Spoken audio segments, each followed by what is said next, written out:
Assalamualaikum warahmatullahi wabarakatuh.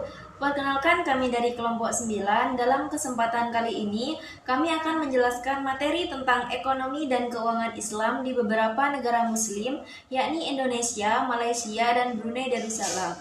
Sebelumnya, perkenalkan nama saya Lina Andriantiningsih selaku moderator sekaligus pemateri terakhir, dan untuk pemateri pertama yakni Zaidan Muhammad, untuk pemateri kedua yakni Isromlah, dan Khairunisa sebagai pemateri ketiga. Untuk mengefisiensi waktu, langsung saja kepada pemateri pertama untuk memaparkan materinya. Dipersilahkan. Assalamualaikum warahmatullahi wabarakatuh. Saya Zaidan Muhammad akan menjelaskan pengembangan kebijakan pemerintah Indonesia dalam ekonomi dan keuangan Islam. 1. Kebijakan terhadap peningkatan sumber daya manusia atau keilmuan. Yang kedua, kebijakan terhadap institusional atau lembaga ekonomi syariah. Yang ketiga, kebijakan dalam membuat regulasi. 4. Kebijakan penyelesaian sengketa atau litigasi dan non-litigasi. Jadi kebijakan tersebut dirancang oleh pemerintahan Indonesia untuk suatu keuangan dan ekonomi syariah. Yang berikutnya adalah pengembangan kebijakan pemerintah dalam keuangan syariah di Indonesia. Yang tahap pertama dibagi beberapa tahap, yaitu tahap pertama pada tahun 2002 sampai 2004, yaitu tahap peletakan landasan pengembangan yang kuat bagi pertumbuhan industri perbankan syariah. Tahap yang kedua yaitu pada tahun 2005 sampai 2009, yaitu tahap penguatan industri, peningkatan daya saing, efisiensi operasi, spesifikasi produk, serta kompetensi dan profesionalisme SDI perbankan syariah. Tahap yang ketiga yaitu 2010 sampai 2012 adalah tahap untuk meningkatkan kualitas pelayanan dan operasional perbankan syariah sesuai dengan standar keuangan dan kualitas pelayanan internasional. Tahap keempat yang merupakan tahapan terakhir pada tahun 2013 sampai 2015, yaitu tahap di mana industri perbankan telah mencapai satu pangsa yang signifikan untuk memberikan kontribusi dalam sistem perekonomian nasional. Jadi proses tersebut adalah suatu proses di mana Indonesia menjadi pusat perekonomian Islam dunia. Sekian, terima kasih. Baik, langsung pada materi selanjutnya, yaitu tentang pengembangan kebijakan pemerintah Malaysia dalam ekonomi dan keuangan Islam. Di sini ada 3 poin. Yang pertama itu sistem perbankan harus mempunyai pemain yang cukup. Yang kedua, jasa dan produknya harus mencakup seluruh sistem perbankan. Yang ketiga, harus tercipta pasar antar bank yang beroperasi sesuai syariah. Pengembangan kebijakan pemerintah Malaysia di sini ada 4 tahapan. Tahapan pertama yaitu pada tahun 1963, yang mana tahap awalnya itu diperkenalkannya sistem keuangan Islam di Malaysia yang masih berbentuk lembaga, yaitu biasa disebut dengan lembaga tabung haji. Tahap yang kedua itu pada tahun 1965 sampai 1970. Pada tahap ini, masyarakat Malaysia sudah mulai menyerukan untuk dibentuk bank syariah dan pemerintah langsung menanggapinya dengan baik, sehingga mengeluarkan undang-undang tentang bank berbasis syariah dengan didampingi Dewan Pengawas Syariah untuk mengawasi kegiatan-kegiatan perbankan tersebut.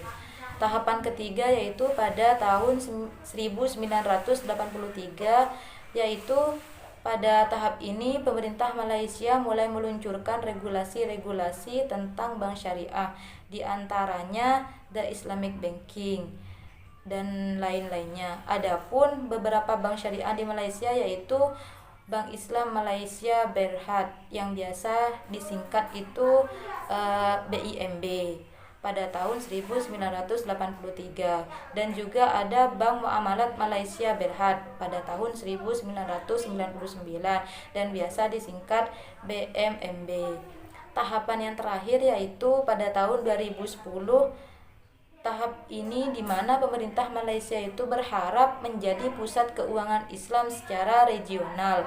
Untuk mewujudkan hal itu, Malaysia mengabulkan permohonan dari 3 lembaga perbankan Islam untuk beroperasi di Malaysia, diantaranya Kuwait Finance House, Al Rajhi Banking, dan Investment Corporation Saudi Arabia. Mungkin hanya itu dari saya, selebihnya mohon maaf. Wassalamualaikum warahmatullahi wabarakatuh. Assalamualaikum warahmatullahi wabarakatuh. Perkenalkan, nama saya Hoirun Nisa, selaku pemateri ketiga akan menjelaskan kebijakan pemerintah Brunei Darussalam dalam keuangan dan ekonomi Islam. Negara Brunei Darussalam ini tergolong mempunyai jumlah perbankan yang banyak. Dari jumlah yang banyak itu hanya ada 2 perbankan yang menawarkan jasa-jasa perbankan syariah, yaitu Islamic Bank of Brunei IBB dan Tabungan Amanah Islam Brunei TAIB. Tumbuh dan berkembangnya ekonomi Islam di Brunei Darussalam ditandai dengan berdirinya TAIB pada tahun 1992.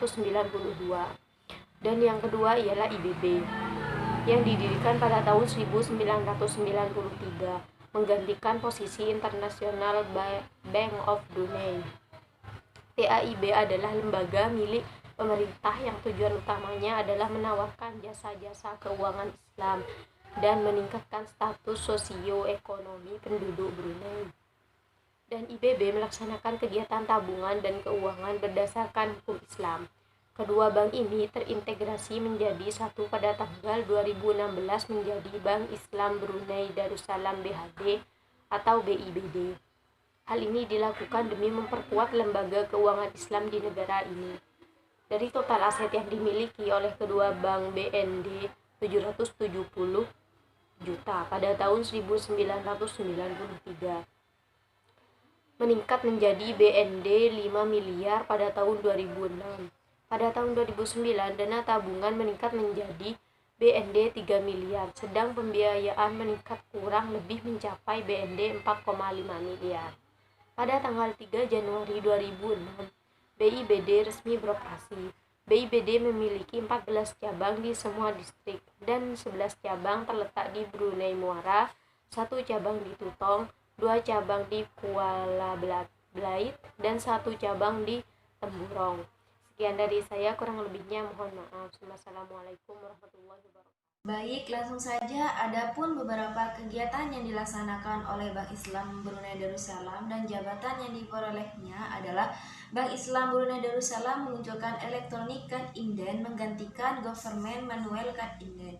Dengan munculnya Electronic Card Inden, di sini kantor-kantor pemerintah dapat membeli bahan bakar dan produk-produk lain yang tersedia di stasiun-stasiun bahan bakar di negara ini. Untuk meluncurkan produk ini, Bank Islam Brunei Darussalam bekerja sama dengan Brunei Sale Marketing, Ministry of Development, and Ministry of Finance. Bank Islam Brunei Darussalam juga meluncurkan musyarakah musyawamah dan al-bai tradable musyarakah sertifikat. Produk ini merupakan jenis sertifikat di mana masyarakat dapat berinvestasi berdasarkan prinsip syariah. Bank Islam Brunei Darussalam juga meluncurkan KAD-M. Ini merupakan sejenis kartu yang digunakan dalam transaksi pembelian bahan bakar, sehingga pembayaran tidak dilakukan secara tunai. Dan adapun untuk pembelian rumah dengan harga miring, Bank Islam Brunei Darussalam bekerja sama dengan Supercred Trading SDN dengan memperkenalkan BBA Baiti Financing. Pada tanggal 23 Agustus 2006, Bank Islam Brunei Darussalam ditunjuk menjadi underwriter dan lead arranger untuk suku Al-Ijarah oleh Brunei LNG SDN. Dan Menteri Keuangan juga telah menunjuk Bank Islam Brunei Darussalam sebagai lead manager untuk suku Al-Ijarah. Mungkin hanya ini yang kami bisa sampaikan. Kurang lebihnya saya mohon maaf. Wassalamualaikum warahmatullahi wabarakatuh.